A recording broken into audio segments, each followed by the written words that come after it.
Corporate governance play a crucial role in ensuring transparency, accountability, and integrity in organizations. But what happens when these values are ignored at the highest level of leadership? In this video, we will explore one of Malaysia's most shocking financial scandals, which is the case of Src International, a company meant to serve national interests but end up betraying public trust. Join us as we uncover the background, timeline, consequences, and the lessons the world learned from this case.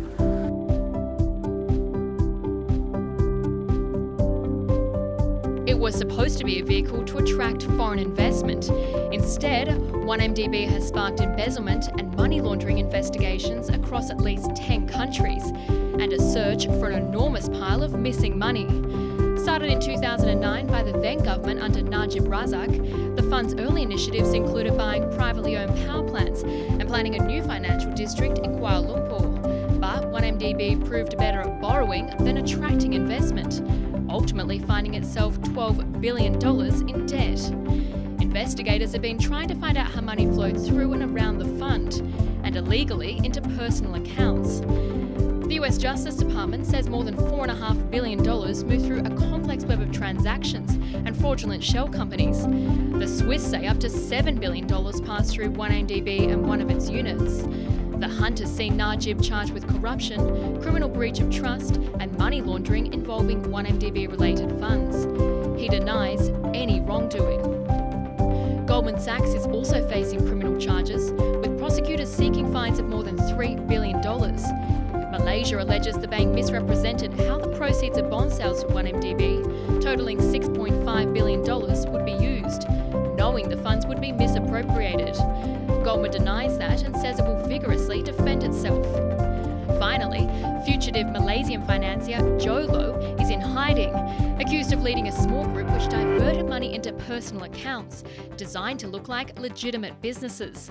Some of that cash is thought to have been used as kickbacks to officials, including Najib and his allies. Low has been charged in absentia with money laundering as authorities look to dispose of his assets, including a luxury yacht.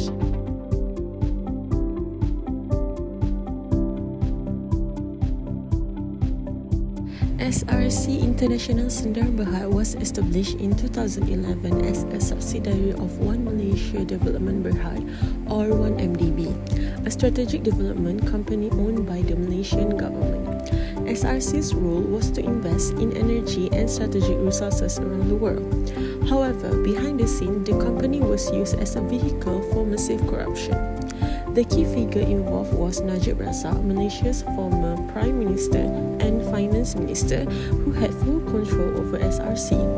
Others include Nik Faisal Arif Kamil, the CEO of Src, and Datuk Subur Mat Yassin, a director. They played roles in approving illegal fund transfers.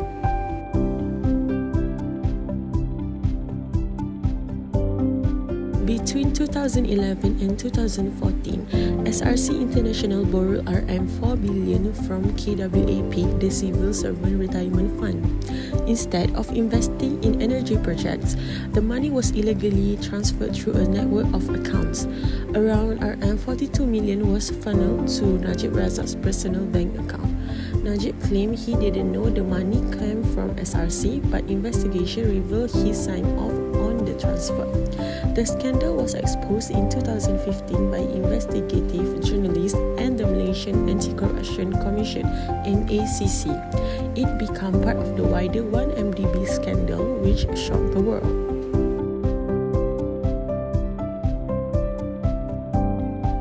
In 2020, Najib Razak was found guilty on 7 charges, including abuse of power, criminal breach of trust, and money laundering.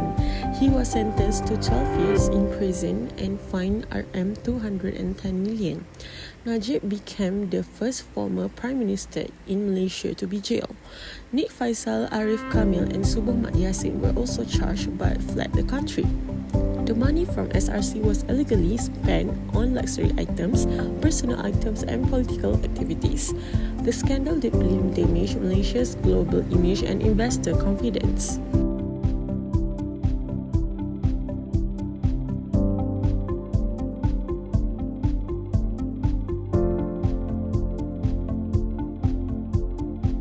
victims of SRC scandal were Malaysian citizens, especially government servants whose retirement funds were misused. Investors lost trust in Malaysia's financial system. The case exposed the lack of transparency, internal controls, and ethical governance. As a result, there have been reforms in Malaysia's governance law and financial oversight.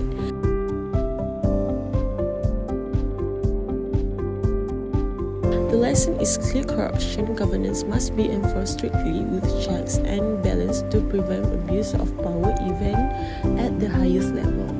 This was Group Chen reporting on the Src International scandal, a case that shook the nation and taught the world a hard lesson in business ethics and corporate governance.